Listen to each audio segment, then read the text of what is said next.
谁？外卖。嘿嘿嘿嘿，有什么高兴的事吗？有啊。封印让我来找你，找我干什么？你猜？让我把所有的客户都移交给你。你为什么就不猜封印让我过来请你回去呢？你说有高兴的事儿，我回律所对你来说是灾难。讨不讨厌呀你？一直这么讨厌。别废话。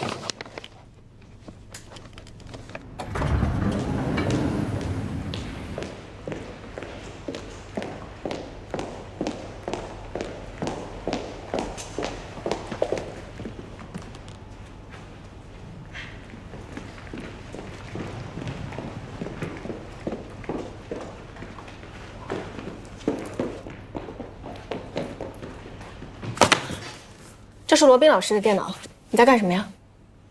但是我有密码。你在找什么？我在找让他回来的台阶。你在挖他的客户资源吧？你可以去告诉他。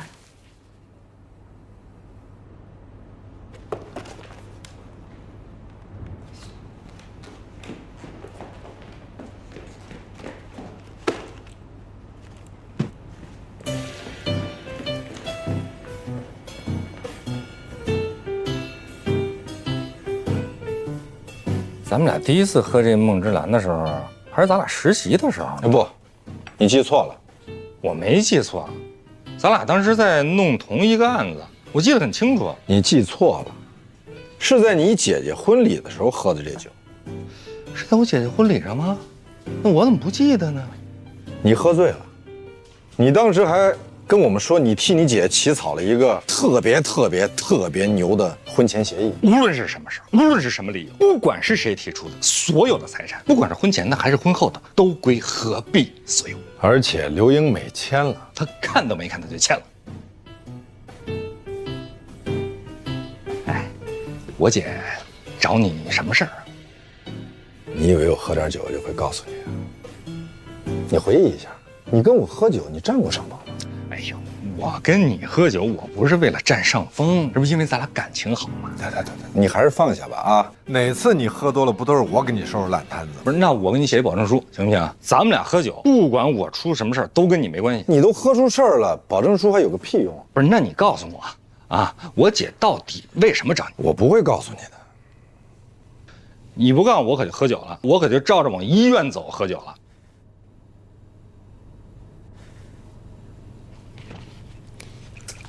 啊，行，你赢了，你这招还真挺吓人的。那你告诉我，是不是刘英美她有小三儿了？没有。那到底因为什么呀？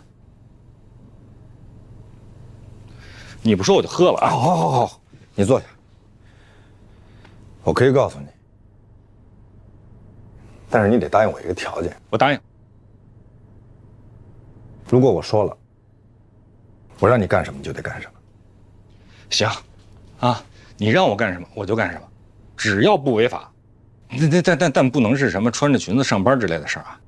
哎，这主意不错。什么？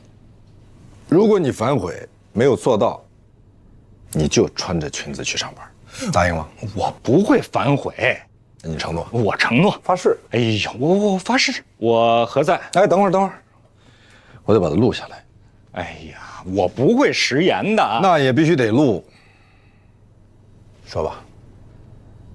我何在郑重声明，罗宾告诉我姐姐来找他的原因之后，他要求我干什么事儿，我就干什么事儿。如果我反悔了，我就穿裙子上班。说清楚。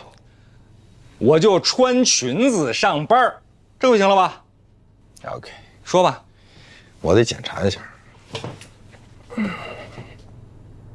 郑重声明，罗宾告诉我姐姐来找他的原因之后，他要求我干什么事儿，我就干什么事儿。如果我反悔了，我就穿裙子上班。行，你能说了吧？这回你说不说呀？你坐下。不做，说。你不做，我不说。你说我不做，我做，你说吧。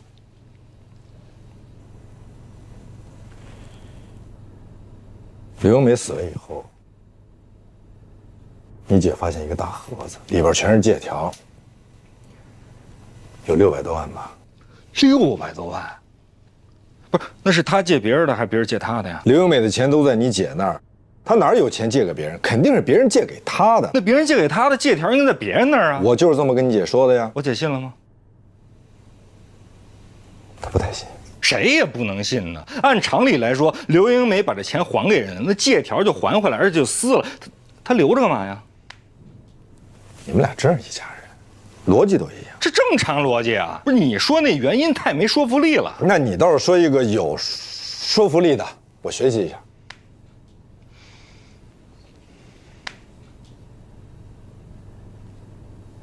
刘英美想跟我姐离婚，但是她当时呢，她跟我签了这个婚前协议了，她怕她净身出户，她想弄一笔钱出去，所以她就让她的朋友给她写了一个借条。我真是佩服你的推断力，加10分。她的计划就是，她先跟我姐姐说她要离婚，是因为她在外边欠了很多的钱，我姐姐呢肯定是不想跟她离，那就会帮着她一起还钱。这么着，他就把一笔钱给倒腾出去，然后他隔一段时间倒一次，隔一段时间倒一次，一直倒到我姐姐忍无可忍了，跟他离婚了，他这计划就算实现了。我跟你说啊，刘英美，我一开始我就觉得她不是一老实人，她当初刚跟我姐好的时候，我就看出来了。那你有没有想过，他为什么没有实施这个计划呢？她死得太突然，没来得及。借条可是有年头。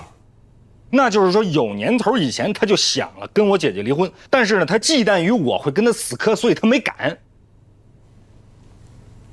你认识刘景明吗？刘景明，我姐最烦他了，他就是一渣男。他给我讲了一个故事，一个七仙女和董永的故事。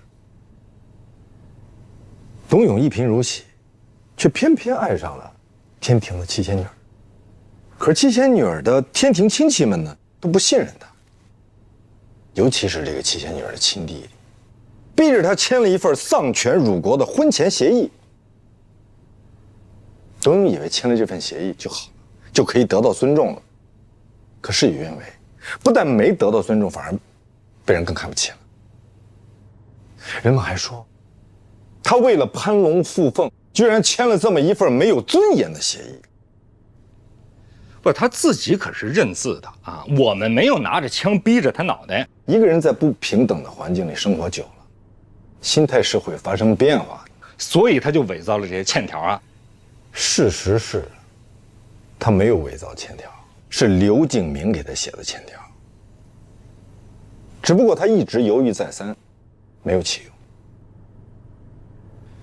这就是你姐一直问我，刘英美为什么借了那么多钱。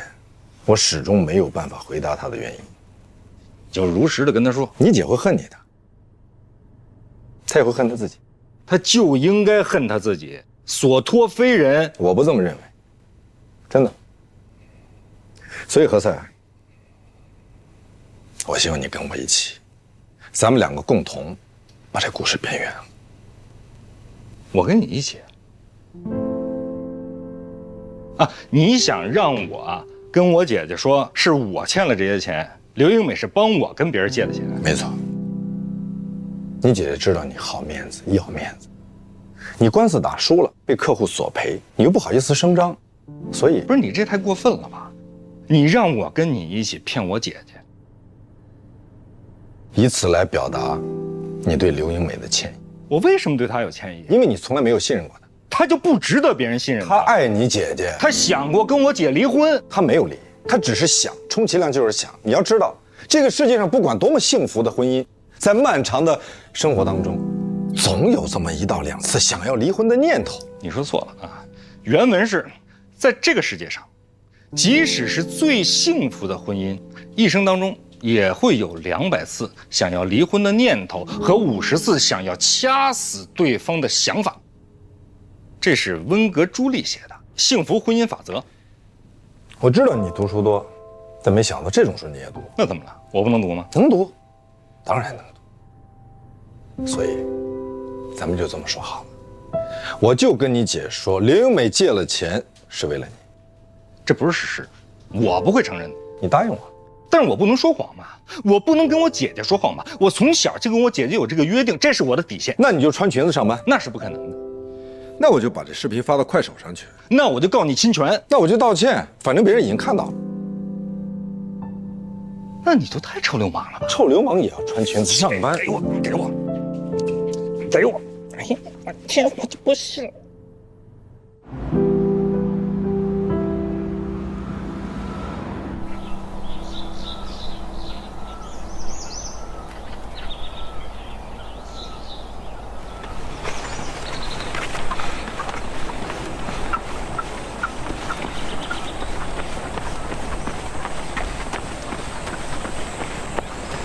凤老大让你来找我啊？如果我说我故意跑到这儿来和你偶遇，你会信吗？他不生我气了？怎么着？你想让他八抬大轿把你给抬回去啊？那你的意思是我黑不提白不提回去上班，就当什么都没有发生过？我不反对你一声大笑出门去，但是啊，你能不能帮我个小忙先？什么事儿？我有一个朋友代购药品，现在需保候审。这可不是一个小忙，但是你是一个好人啊！没你想象的那么好。我已经跟马师傅说好了，让他按上班的时间来接你。一会儿见了。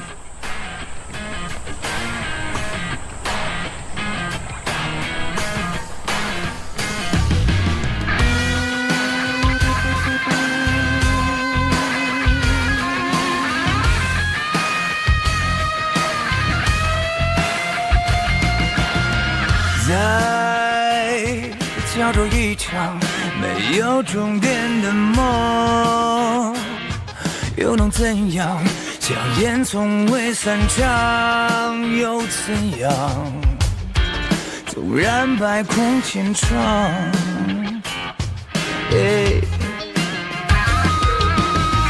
只能够战胜残酷，只能去圈住迷途。他要走的每一步，不犹豫，不彷徨，这夜的星光长什么模样？用善良捍卫人的立场。喝哪个呀？原味的，谢谢你。哎，我先走了。罗莉，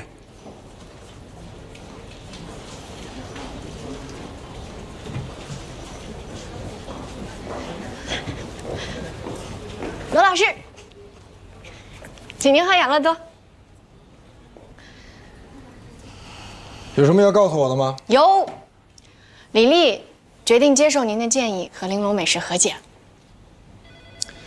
那个案子不是已经归何赛管了吗？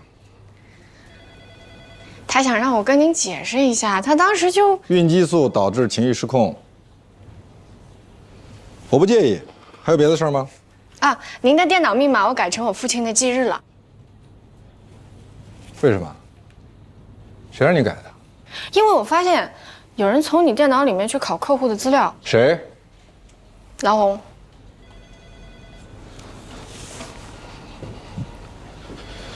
改回去，改回去！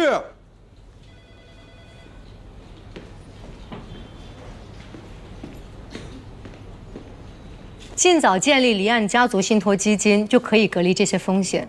比如说，您打算把财富隔代传承，那您可以直接用离岸家族信托，将您的孙子设定为指定的受益人。如果说你不愿，我在跟客户通电话，几百亿的家族信托，你是在跟我的客户通电话？我是在帮你维系客户，替你做客户的增值服务。这么说，我要谢谢你了。不客气。我听说你还分别联系了任小年父子，谁跟你说的？你承认了？他们应该已经不算你的客户了。如果你肯听我的建议，你劝我放弃？没错。为什么？因为他不尊重别人的劳动，他认为花钱买的不是你的服务，而是你的尊严。不，据我所知，他们是尊重别人劳动的，只不过他们不尊重一些不专业的行为。就比如说，你的助理黛西小姐。那他也犯不着勃然大怒，让我当场炒掉我的助理。那你也犯不着怒发冲冠，为了个助理跟大客户翻脸。如果我默许或者纵容了他的行为，我会看不起我自己的。我猜你是怕黛西会看不起你。你猜错了，你是个理性的人，理性不代表逆来顺受。你是不是因为任小年曾经是你的客户，如果他现在变成了我的客户，会让你觉得很没面子？这跟我的面子无关，所以我奉劝你，如果不是因为太缺钱，有些案子就算了。你觉得我留在这是为了钱吗？我继承的遗产够我开10几家全景的，你觉得我为什么留在这儿？好，那如果我告诉你我留在这儿是为了助人为乐，你信吗？中国有句话说得好，富不过3代，为什么？第1代辛苦赚钱，第3代宰卖爷田，甚至都熬不到第3代，很多在第2代就折腾没了。说实话，罗宾，我特别感谢你为我做的事，让我避免了家产争斗。我想为更多像我一样的人规划他们的所有，避免他们手足相残。其实对于我来说，多签一个客户，少签一个客户有什么所谓呢？但是对于他们来讲不一样，他们越早知道，就越早能规避风险。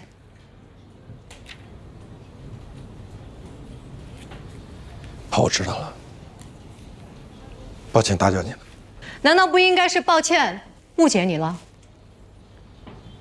请你以后不要偷偷的到我电脑里去拷资料，好吗？如果你需要什么，直接告诉我，跟我要。我没有偷偷去你电脑里拷资料。你不上班，办公室没有人，我没办法直接问你要。所以你就打开我的电脑，输入了我的生日，电脑就蹦出来一行字：欢迎回来。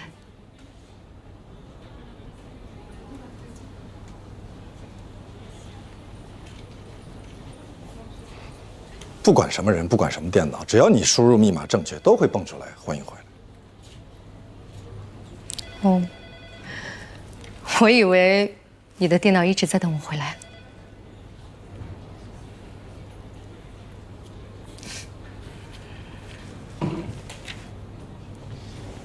好，我的错，我太懒。所以你是特地来告诉我？对，我就是特意来告诉你，这个错误已经被纠正了。是吗？那现在换成谁的生日了？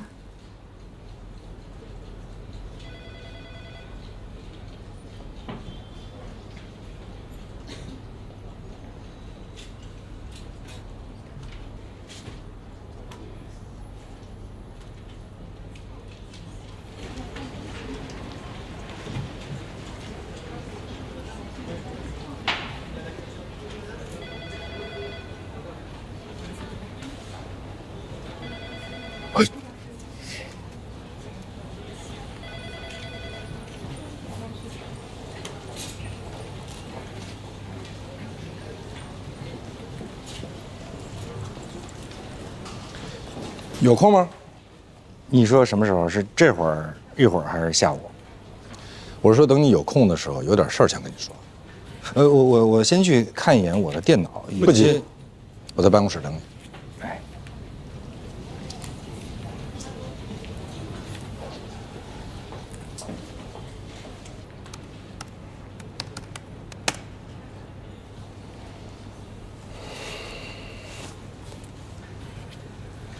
马上告诉我，请告知我你父亲的忌日。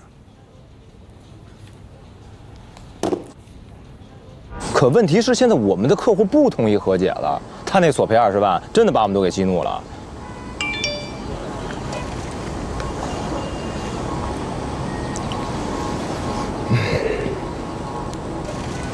请告知我你父亲的忌日。罗宾知道你父亲忌日干嘛呀？他想祭奠一下。我把他的电脑设成了这个密码。不是你笑什么呀？啊？是日子真特别啊！哎，你回去好好和，别笑了，你回去好好和你的客户说说啊。我们是不愿意打官司，但是如果他们特别想打，我们也不怕。罗宾让你跟你姐说，那笔钱是你让你姐夫借的。要不然的话，我姐会耿耿于怀，执念于我姐夫为什么要瞒着她跟别人借钱。你绝对不能答应。可是，我要真的把真相告诉我姐的话，那我姐会为此事痛苦一生的。一个人如果没有能力承担真相，他就不配得到幸福。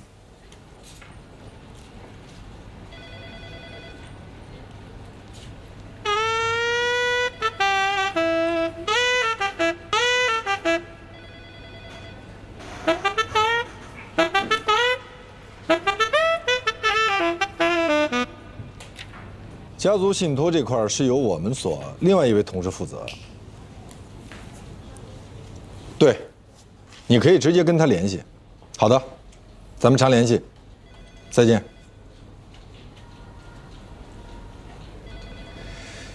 我记得你父亲跟检察院不要打我父亲的主意。没打你父亲主意，我是说这个案子已经到了检察院，所以我们现在需要跟检察院沟通。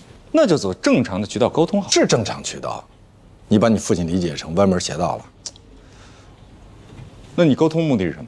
轻判？不判。这怎么可能？为什么不可能呢？没有这样的先例。所以我们要开一个先例。我们是超级无敌搭档。我是超级无敌，你是搭档。我不喜欢开这种玩笑的。那好，你是超级，我是无敌，为什么不能换过来？你是超级，我是无敌。超级无敌，超级排在前面，我以为你喜欢排在前面嘛。那好，我是超级，你是无敌。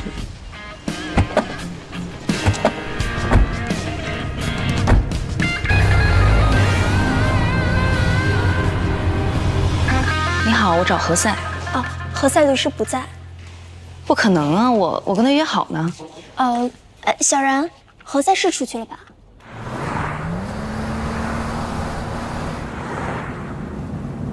对，我呢反复的考虑了一下，我还是不能跟你一起骗我姐，而且我觉得你也不应该骗我姐。那除非你穿裙子上班。哎，我是跟你认真的说，我也是。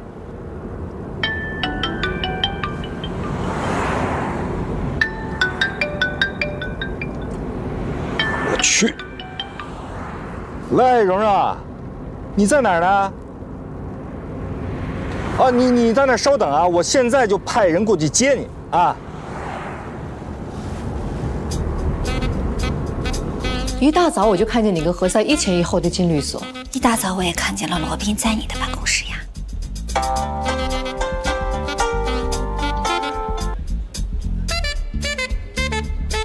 喂，喂，兰兰，那个不好意思啊，你帮我一个忙。那个我今天呢，本来是跟我表妹已经约好了，但是呢，我今天把这事给忘了。你先帮我接待她一下，好吗？谢谢。我吧，其实从来都不忘事儿，这是我头一次忘事儿。你一定帮我跟她解释一下，然后呢，你跟我帮她道个歉啊。你就说我并不是不重视她，今天真的是临时有事儿。罗宾他突然间找我，他非让我跟他出来。3个问题，他现在在哪儿？前台。他叫什么？蓉蓉。他找你有什么事儿？他没说，他说等见了我的面再跟我说。我想应该是法律咨询这方面问题吧。他自己呢有个小公司，我是他公司终身免费的法律顾问。当然了，你给他不用免费咨询哈，但是呢，你不要跟他要钱，等回头你的钱呢，我替他给你。好，我去接他。我现在要去接何塞的表妹了。你并不了解何塞，我可以花时间去了解。兰兰，我其实不想干涉你的私事。谢谢，你今天真好看。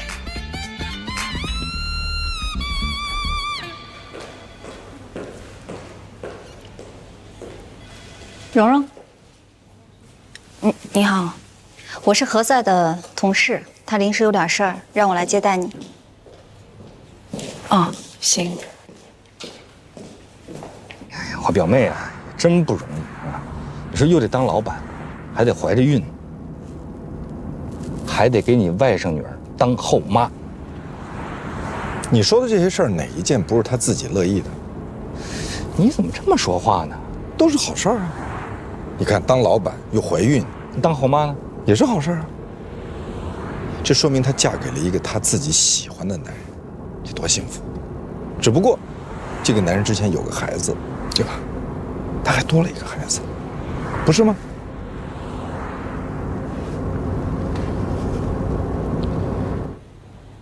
你有点不舒服吗？没有，我就是怀孕了，有点累，没事儿。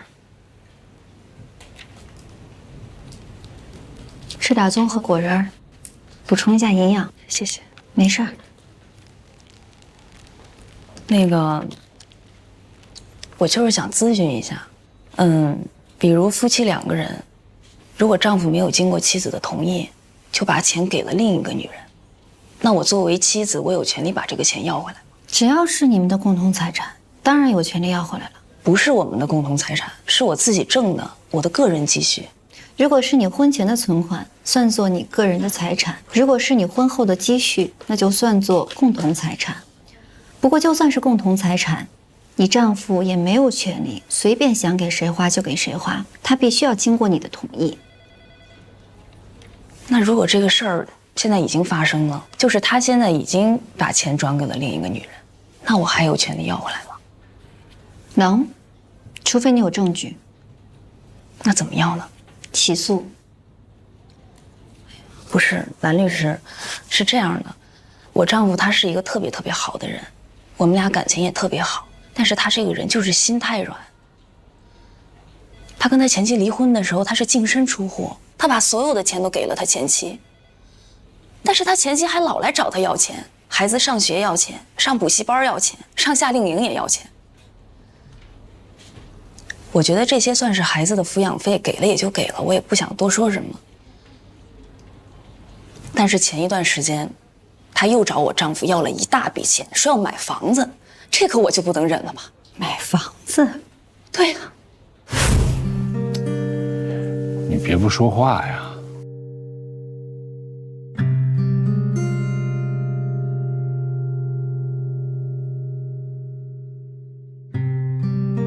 柔柔，我这辈子都会跟你在一起，我会对你好，我们不分开。但是现在吧，这罗琦他也挺可怜的，没地儿住了。他本来说跟那男的一起买房子，这男的就变卦了，所以就变成现在这种状况。小安这不也得跟他过吗？是不是？我们可以变更抚养权，我们来带小安吗？带不了小安，没法带。你这不也怀孕了吗？我们马上也有自己孩子了。我因为怀孕了，我把我的存款、我的银行卡密码什么的，我都交给我丈夫保管。然后有一次特别偶然的一次机会，我发现我丈夫用那个网银给他前妻转了一大笔钱，然后他说，啊，我前妻想买房子，他钱不够，那个什么，我支援他一下。然后我当时我就发飙了，我说他买房子，你支援他可以啊，你用你自己的钱支援呢，你干嘛用我的钱支援啊？对呀，他怎么说啊？他说他总不能让他前妻流落街头吧？我现在怀孕了，我压力也特别大，我辛辛苦苦赚钱，不是为了给他前妻买房子置地的，你懂吗？有没有可能是你的丈夫和他的前妻一起转移你的财产？那不可能。为什么不可能？我丈夫是特别好的一个人，他是不会做这种伤害我的事儿的，他就是纯粹心软。那你有没有告诉他，他对别的女人心软，就是对你心狠？他不这么认为。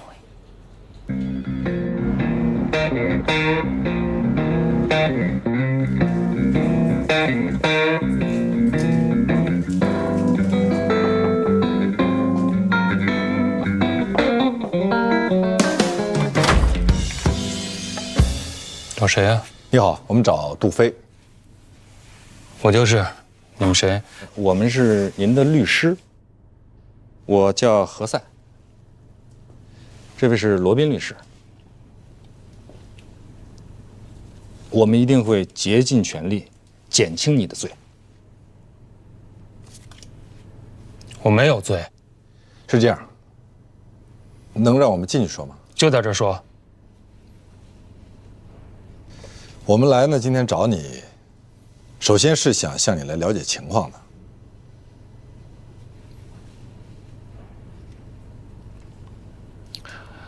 情况就是，我爸得了癌症，为了让他多活几年，我去孟加拉买了一种药，1万多一瓶，效果不错。完了，我就在我爸的病友群里分享了这种药，很多病友希望我帮他们买，就是这样。我不知道我犯了什么罪。你从孟加拉买回来的这个科比替尼啊，它是没有经过国家药监局的审批的。那是药监局的事啊，找我干嘛？是这样，我呢先给你普及一下起码的法律常识，好吧？在我们国家呢，没有经过药监局审批的药物，被认定为假药。有些药呢，在国外是被认可的，但是在国内就不一定被认可了。而且我国对药品管理的制度的严格程度，那在全世界都是名列前茅的。所以你从国外代购回来的这个药被认定为假药，这是没有问题的。你是在说我有罪吗？不，我不是说你有罪啊，我是在跟你说法律是这么规定的。那就是法律错了。哎，你这样的态度，我们没有办法为你辩护。谁让你们来的？那你们来干嘛？哦，让我认罪，给我个轻判，门儿都没有。你先别激动，我们今天来的目的就是来为你做无罪辩护的，但是前提是你得配合我们。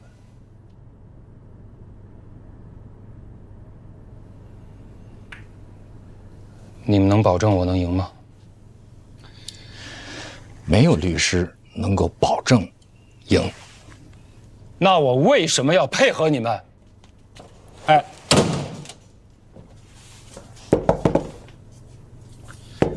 杜飞，别敲了，这整个就是个法盲啊！连起码的法律常识他都没有。我不明白你为什么非要讲赢他呢？我要跟他形成共识，我得告诉他法律到底是怎么规定的。算了，这个案子你不要管了。为什么？因为你从内心里边认定他有罪。对啊，他就是有罪。当然了，我们可以帮助他减轻罪行。可是你看到了，他不能接受，那我们就去说服他。你连门都进不去，你怎么说服他？所以，这个案子不需要你了。那你也不能甩掉我。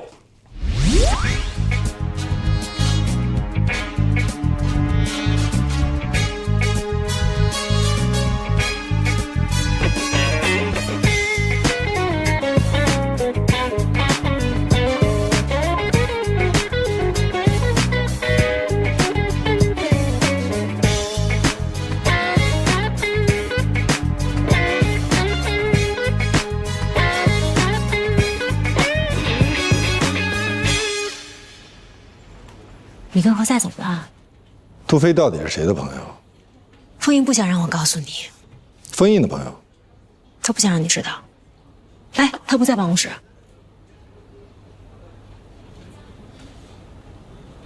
那他人在哪儿？医院。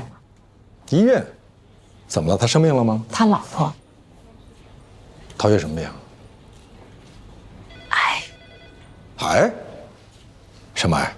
具体情况我也不太清楚。多长时间了？好几年了。这事儿为什么我一点都不知道？陶月不想让别人知道，封印很尊重他这一点。生病了又不丢人，这有什么不能说的呢？那是因为你没有生过病。我母亲是病逝的，当年人家都说她生病是因为她缺德，遭的报应。说这个话的人才缺德。杜飞曾经帮陶月代购过科比替尼。懂了。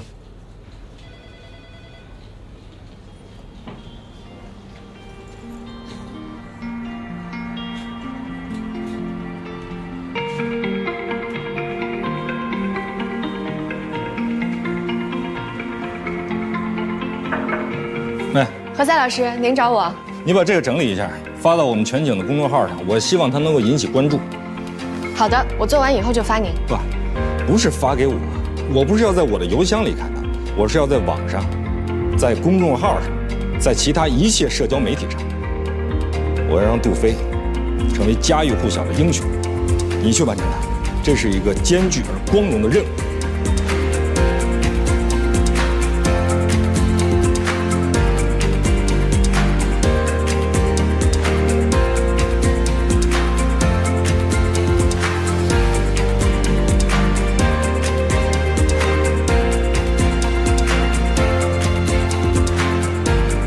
报心者杜飞，杜飞是谁？明天你就知道了。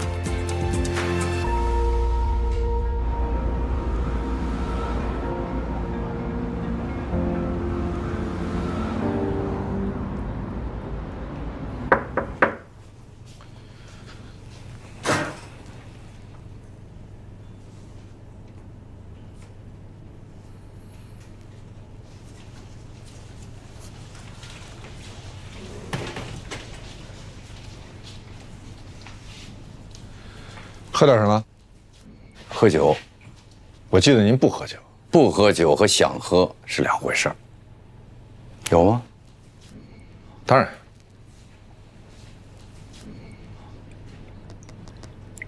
好。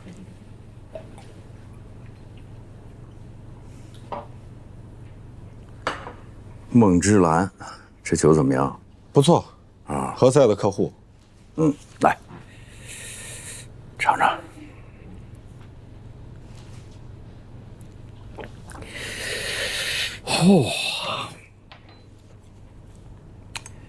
我听说了，这个杜飞啊，他不信任我们，这不怨他。不知道听谁说的，说是律师啊，就是公检法的卧底。如果他不信任我，我没办法为他辩护。你会有办法的，我相信你能得到他的信任。来，你了解我，我这辈子最不愿意干的事儿就是讨好别人。取得别人的信任和讨好别人完全是两回事儿。我从来就不信任讨好我的人，但是你从来就没讨好我。可是我相信你。我的意思是说，与其去争取一个不相信自己人的信任，不如直接服务一个你相信的人。我知道你不差杜飞这个客户，但是杜飞他需要你。我一直支持你的做法，只和相信自己的人合作，代理相信自己的客户。但是杜飞这个案子比较特殊，他值得我们花时间去赢得他的信任。就因为他代购的药救了很多人，还因为我们要让他相信，我们值得他信任，这个世界值得他信任，我们可以无条件的为他辩护。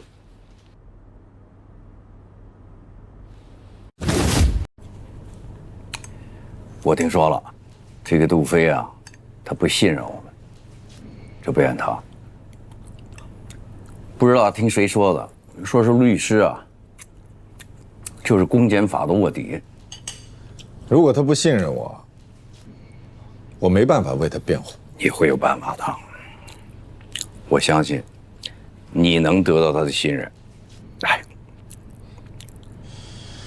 你了解我，我这辈子最不愿意干的事儿就是讨好别人。取得别人的信任和讨好别人完全是两回事儿。我从来就不信任讨好我的人，但是你从来就没讨好我。可是我相信你。我的意思是说，与其去争取一个不相信自己人的信任，不如直接服务一个你相信的人。我知道你不差杜飞这个客户，但是杜飞他需要你。我一直支持你的做法，只和相信自己的人合作，代理相信自己的客户。但是杜飞这个案子比较特殊，他值得我们花时间去赢得他的信任。就因为他代购的药救了很多人，还因为我们要让他相信，我们值得他信任，这个世界值得他信任，我们可以无条件的为他辩护。来，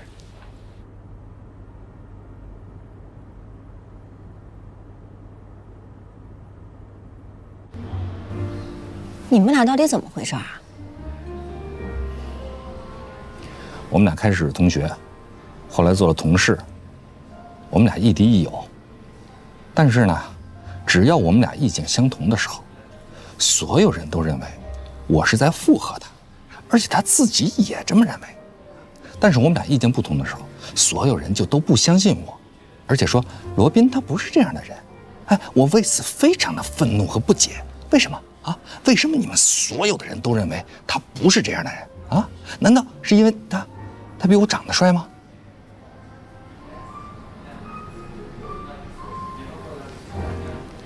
我觉得我姐说的对，我确实不够了解你。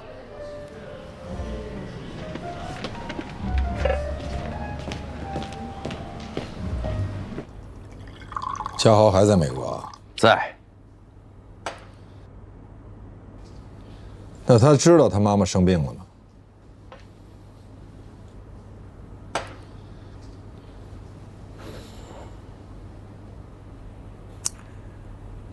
陶爷这个人啊，就怕他宝贝儿子知道，所以嘱咐我不要跟任何人讲。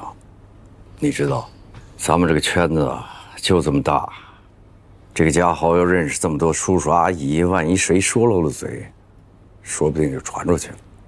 我认为你还是应该让他知道。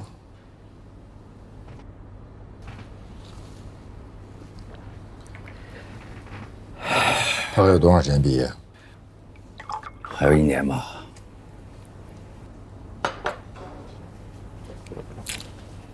陶岳啊，是个特别怕给人添麻烦的人，包括他的儿子。他大概是这么考虑的吧。怕影响儿子的学业，所以不想让任何人知道。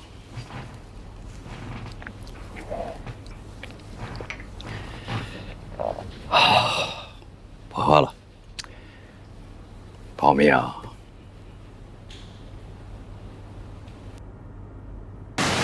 身体最重要，因为健康最贵。没错。所以这酒啊，你以后还是别喝了，多保重。你知道哈，陶岳吃的药如果是正品的话，1瓶多少钱？11万。嘿嘿，你行啊。对，11万，11万，每个月11万，每个月这就是续命的药。我知道，杜飞啊，他代购的这个药是孟加拉产的，是仿制品，11000块钱1瓶，是正价的1/10。他到现在也不知道他哪里错了。他是一个救命的人，怎么就犯罪了呢？他完全没有法律知识。他和你我比起来，他就是个法盲。行了，老大，你别说了。我会替他辩护，努力替他做无罪辩护。为众人抱薪者，不可使其动笔于风雪。说得好，上茶。嘿，说得好。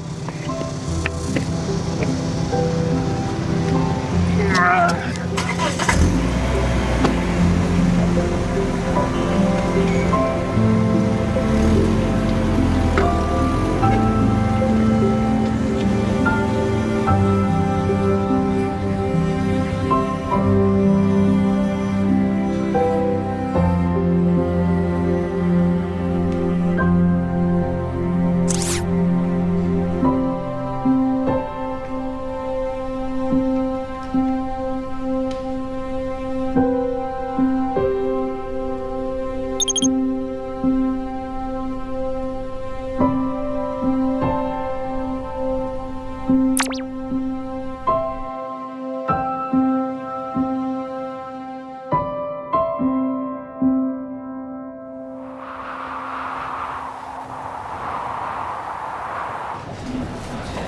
你的餐好了，您的号牌，请稍等。哎，好，谢谢。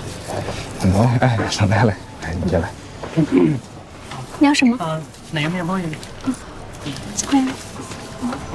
9号顾客，你的餐好了。来2个沃斯水加蓝莓、樱桃、青柠、薄荷，再拿个燃力面包。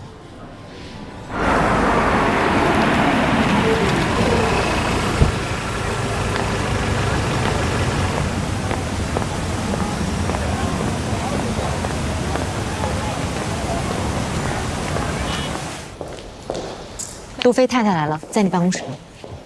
他看到那篇报信者杜飞了？当然，微博已经转发好几千了，公众号上大家也都在声援，为众人报信者，不可使其冻毙于风雪。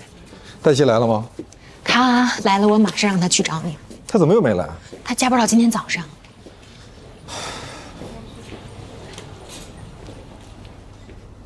杜太太，报信者那篇文章你们发的？怎么了？怎么了？杜飞现在在取保候审阶段，法院还没判呢。人家反复的在叮嘱我们不可以公开发声。这样，你们就说这不是你们发的，您就说你不知道就可以。我不能说我不知道，他们抓了我丈夫。他们又抓了杜飞。今天来了几个便衣，正好孩子在家呢，他们就跟杜飞说带杜飞走一趟，还说因为孩子在家，就不给杜飞戴手铐。这是什么呀？委托我为你丈夫代理的协议。我为什么要委托你？刻不容缓，请你相信我，恳请你相信我一次。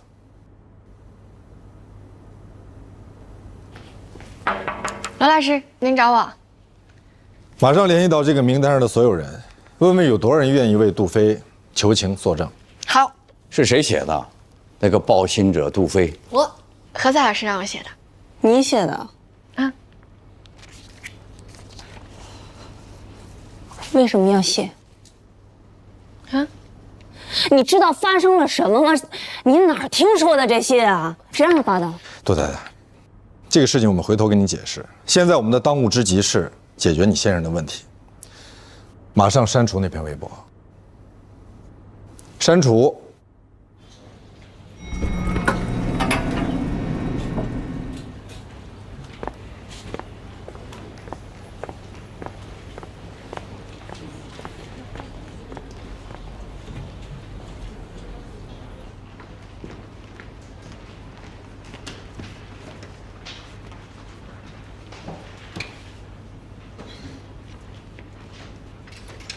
何赛今天有点不正常，你最好躲着他一点。最好躲着我一点。你怎么了？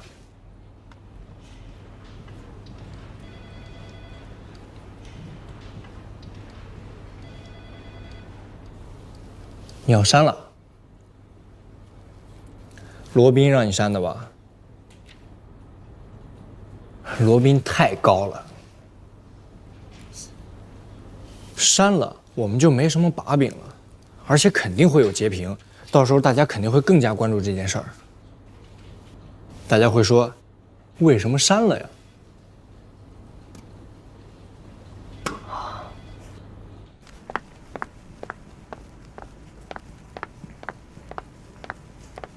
姐，你找我？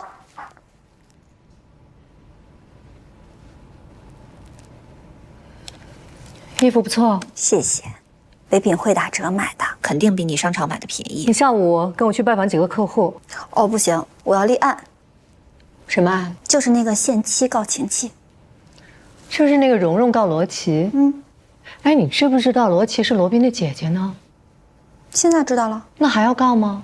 不是我告，是我的当事人要告，我是律师。我亲爱的妹妹。那你为什么就一定要做他的律师，接他的案子呢？那我已经接了呀。诚心跟我对着干是吧？为什么每次我不听你的话，你总是觉得我故意跟你对着干呢？那你为什么要不听我的话呢？那你也不是每次都听我的呀。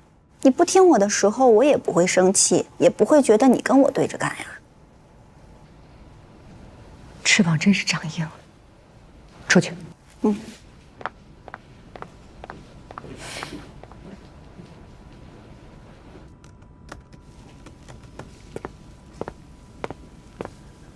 你是来为昨天的事情向我道歉的？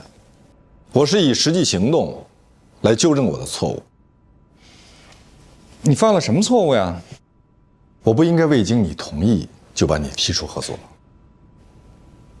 那你现在要以什么样的实际行动来纠正你自己的错误呢？你马上去给杜飞办理取保候审。他不是办了取保候审了吗？对，但是因为前2次传唤他没去，所以他就被批捕了。他为什么不去啊？因为他认为自己没有罪。那我们2个是拍档，为什么我一个人去啊？这点小事儿，我就不用去了吧？对，这么点小事我自己去就可以了。那你干什么啊？在我去给当事人办取保候审的时候，我想去找一趟你父亲。你找他干嘛？我打算说服检察院，召开一次听证会，邀请著名的法律专家、法学教授群策群力。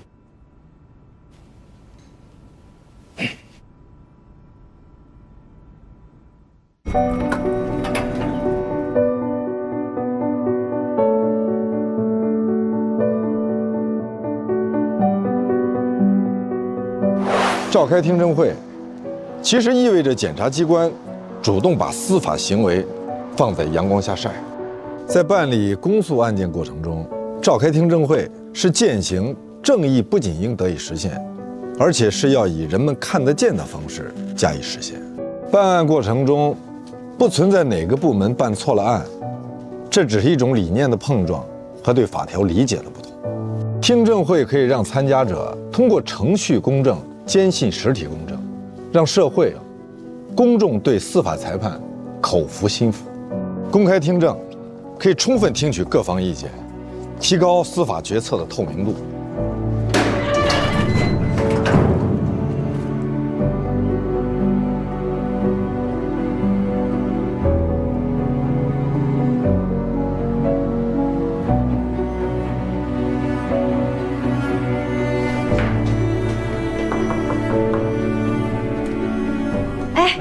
您好，我是全景律师事务所罗宾律师的助理黛西，我想跟您了解一些情况。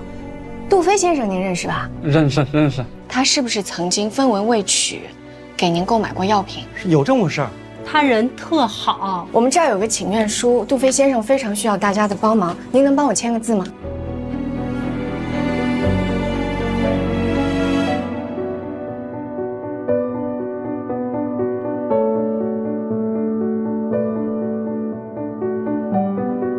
听证会一般首先都是公开的介绍案情，然后聘请了人大代表、政协委员，还有司法局的代表，会就案件进行提问。你说的我都听明白了，所以杜飞才不想去，他怕逼着他当场认罪。听证会不是审判，但是也会有意见相左的双方互相辩论。那我不去行吗？我怕去了会控制不住情绪动手。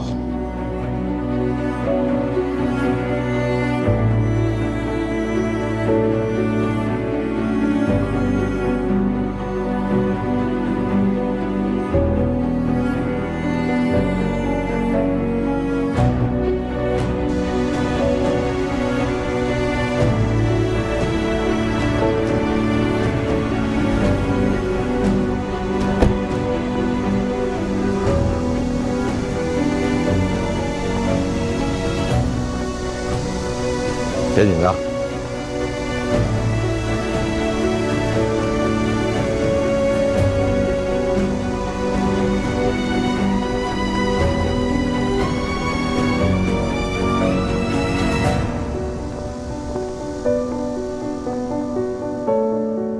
我要去趟厕所。你你先去跟大家打个招呼。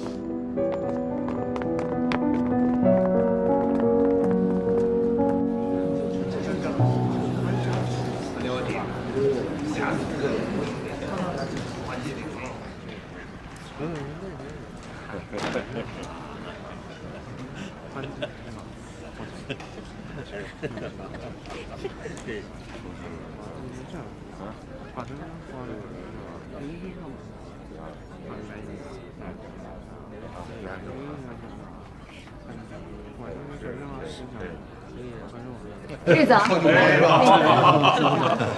哎，你好，你好，你好，有，哎呦，何老师，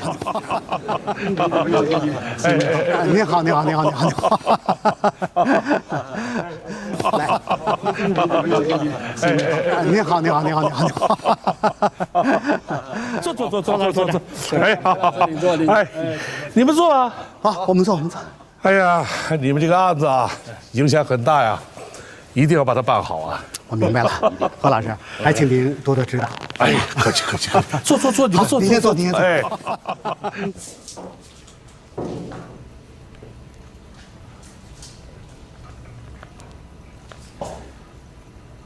土飞，你不要紧张，你就记住一件事儿，态度平和，绝对平和。不管谁对你说什么做什么，你就放松，保持微笑就好了，不要有任何抵触情绪，尤其是对负责办理案子的人。我不想进去，我不去可不可以？你不去可以，但是这是一次绝好的机会。今天听证会不仅邀请了很多专家，还有人大代表、政协委员，包括具体负责办理案子的人。你想让我当众承认违法？我们之前不是都已经说好了吗？我就是觉得，如果我承认违法了，他们是不是就可以判我了？我听说坦白从宽，牢底坐穿，抗拒从严，回家过年。你不要听东听西的，你应该相信我。我们今天来这儿的目的，唯一的目的，就是希望征得他们的谅解，让他们知道你这么做的动机绝对不是从中牟利，而是一种善举。你对司法机关对你的指控都是认可的，但你希望政法机关他们能够谅解你，能够对你从轻处理。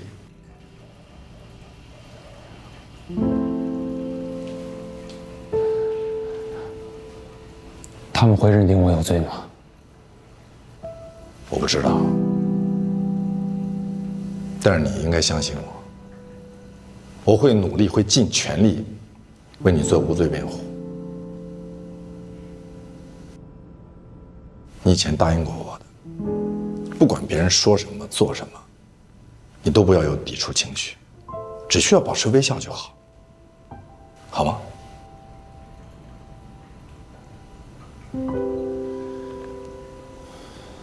微笑。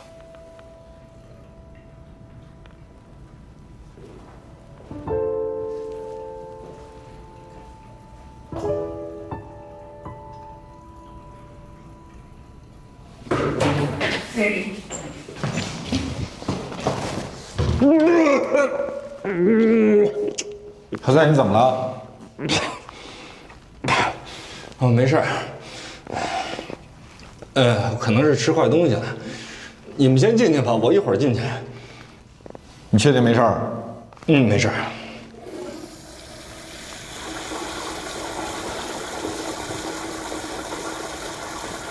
我们走吧。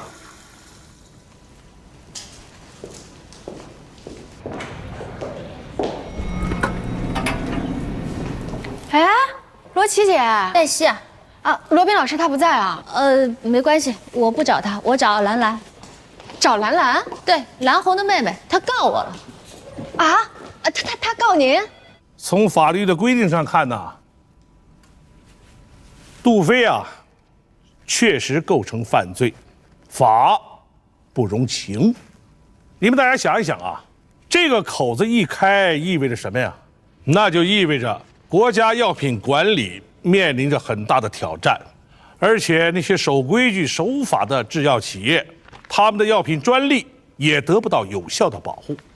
法律规定啊，药品专利保护期为20年，那么在这个20年里，新药就是独家垄断商品，即便是有些药厂获得了此药的配方，也不能生产和上市此款药，销售和代理的单一性，导致药品价格不能随着市场的变动而变动。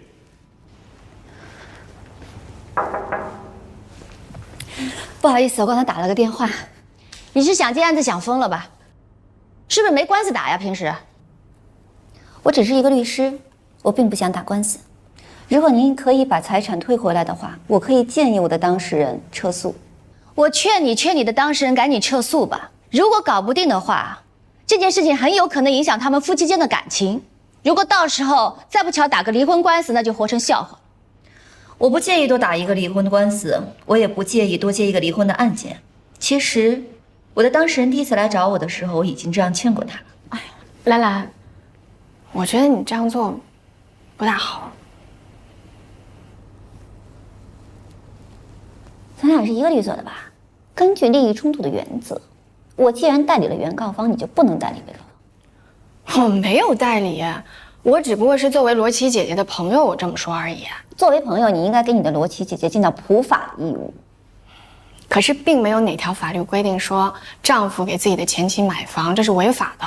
这个案件已经很明显了，季玉给罗琦买房的购房款是季玉和我的当事人蓉蓉小姐他们夫妻共有财产，但是季玉并没有通过蓉蓉女士的同意赠与了罗琦女士购房款，侵犯了其合法妻子蓉蓉女士的财产权。法律规定，生父生母对孩子理应承担所有的生活费和教育费，以保证孩子的健康成长。可是法律并没有任何一条规定前夫有给前妻买房的义务。那如果季玉先生认为这笔费用是孩子的抚养费呢？这是购房费，这不是抚养费。我也提醒你，这笔费用的性质它就是抚养费，只不过罗琦女士是拿这笔钱去购了房产而已，这也是为了保障子女的健康成长啊，完全合法。一个父亲给孩子抚养费，这是天经地义的。如果他老婆觉得有问题，应该问他老公啊，问得着我吗？可是你拿这笔钱去买房了，这就是购房费、抚养费。何嘉义老师是我们的前辈，我非常尊重何老师。但是在这个事情的观点上，我跟何老师的观点不同。我认为杜飞的行为类似于紧急避险，他为了挽救几千名买不起昂贵药品的绝症患者的生命，不得已违反了我国药品的管理法规。不得已违反了法律，不是违法吗？当然是违法。罗律师啊，我问你个问题啊，你刚才说杜飞为了挽救几千名买不起昂贵药的绝症患者的生命，不得已代购了假冒的仿制药。如果说杜飞的这种行为不违法，我们是不是可以这么理解：一，所有以活着为目的的行为都可以不追究法律责任呢？二，我们国家的药品专利保护是不是就是一纸空文呢？是这样，何老师，杜飞的行为呢，确实是损害了药企的利益，但是他却保证了更大的公民的权利——生命健康权，以损害了小部分人的利益，保护了更大的利益。不，我不认为他保护了更大的利益。我们大家一直在说杜飞为了挽救那些吃不起昂贵的抗癌药患者的生命，不得已而铤而走险。那么我们知道为什么抗癌药动辄要几万块钱一盒？新药的研制、实验都需要资金，一个国外的创新药从研制到上市，据我掌握的资料，它的直接研究支出至少也要7亿美元。如果再算上那些失败的药物，一个药物上市，那么至少也要25亿美元，而且它只有10年的销售期。这只是研发费用，还不算后期的销售费用、制造摊销，所以它注定不能薄利多销。我非常同意这位专家的意思啊！大家想一想，如果我们不尊重、不维护药品专利，放纵那些便宜的仿制药，那么还有哪些药厂会投巨资去研发新药呢？如果没有人研发新药，从长远的角度上看，那么我们面临的损失不更大吗？那就要看我们如何确定什么是更大的利益。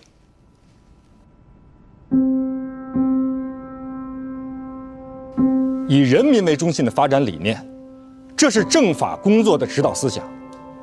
我们认为，司法的原则和宗旨就是以人为本，保障人权。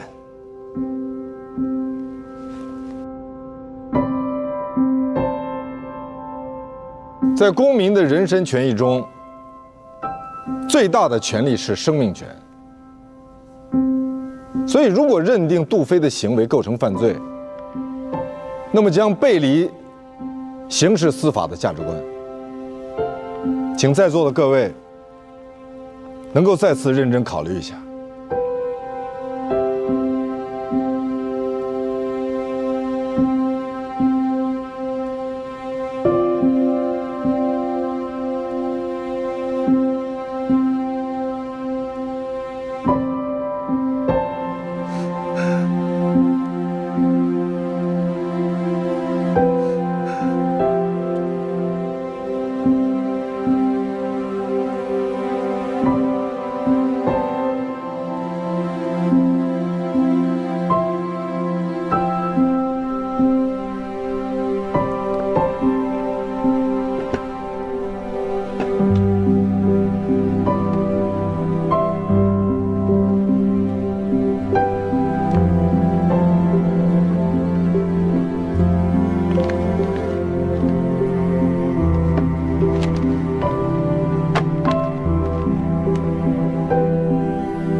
有什么东西需要我帮你转交给罗宾吗？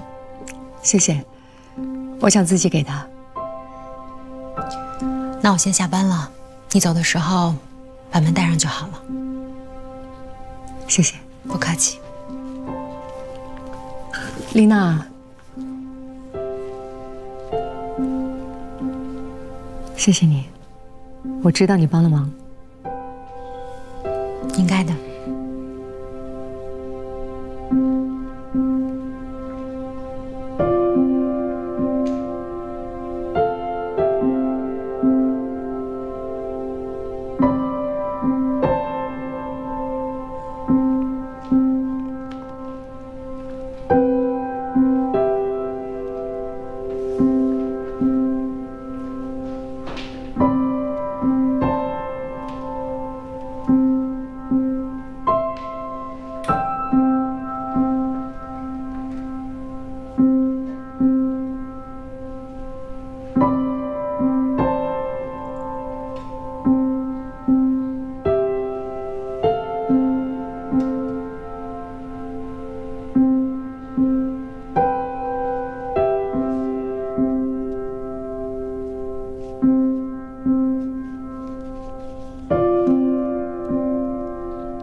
2个失望的人不要再因为分手多失望一次了。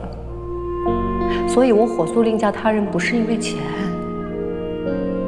是因为失望。失望，你懂吗？你是不愿和我一起？我不愿意跟任何人一起。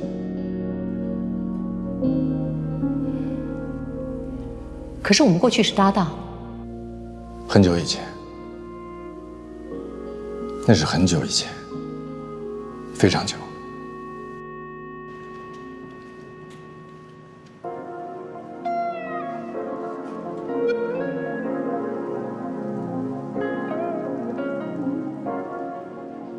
我时常怀念过去。无论走到哪里，都应该记得，过去都是假的。一刻不曾停息。百年孤独。我喜欢这本书，我是因为这句话喜欢这本书。落叶划过你的泪眼，好久没有你的消息，是否努力把我忘记？时间过太快，我只想让你明白那些刻骨铭心都。无论走到哪里，都应该记住，过去都是假的。回忆是一条没有尽头的路，一切以往的春天都不复存在，就连那最坚韧而又狂乱的爱情，归根结底也不过是一种转瞬即逝的现实。唯有孤独永恒。世界里存在吗？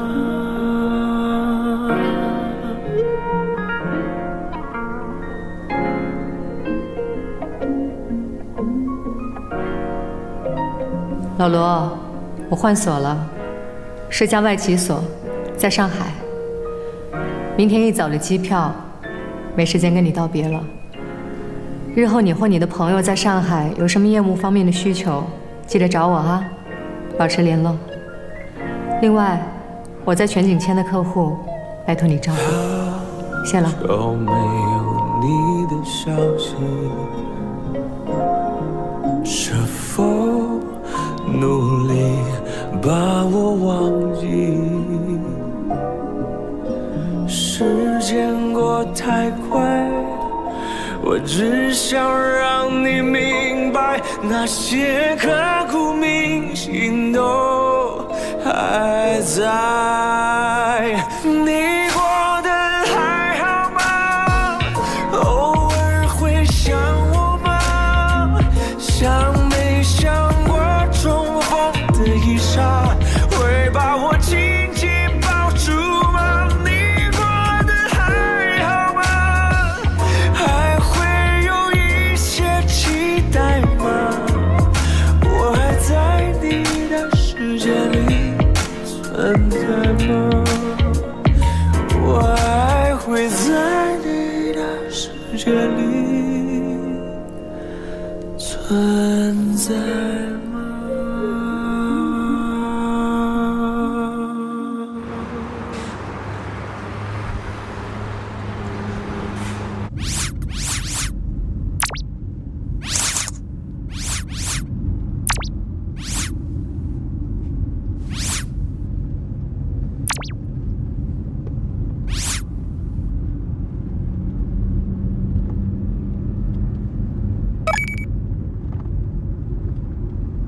谢谢鼓励，继续努力。